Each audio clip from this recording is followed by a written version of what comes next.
Taan ko pong banggitin kahapon and I'm sorry for this, pero nakalimutan kong banggitin po is we need to guard against just simply doing our devotion without really entering into the presence of God.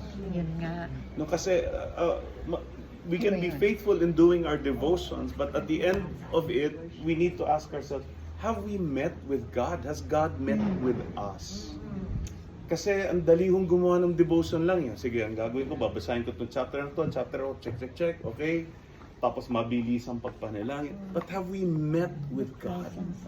That is what will make the difference.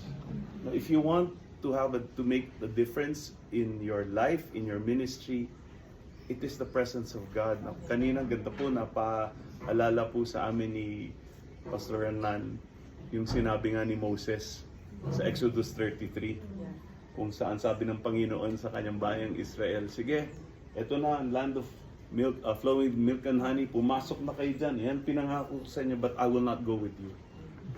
At si Moses, makita ko natin ang puso ni Moses, ano sabi ni Moses? Lord, we will not go unless your presence goes with us. We would rather stay in the wilderness than go into the promised land without your presence. Ibang klase ho. Can you imagine, after 40 years, Moses was willing to say, what, Lord? Hindi sasama sa amin ang presensya niyo. Ayaw namin ang promised land. Because the promised land is where you are. It's the presence of God. Later on, sabi ni Moses din sa Panginoon, if you do not go with us, how will we be distinguished from the other nations?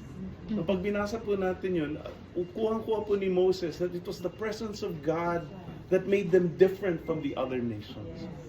And I believe that is also what will make us different, even from other fellow Christians, even from other fellow ministers.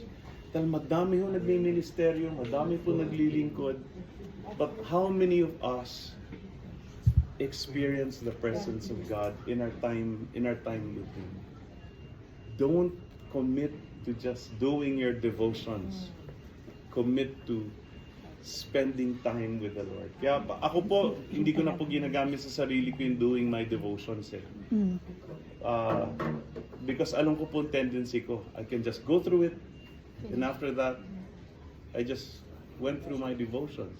Ang ginagamit ko, at least for me, is have I spent time with the Lord? Have I spent time with the Lord?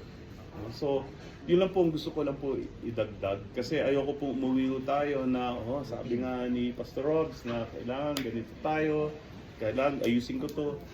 But we might be more devoted to our devotions than to God Himself. Hindi po ba? So, ayun lang po. Parang gusto mo lang padagdag ng Panginoon. Praise God.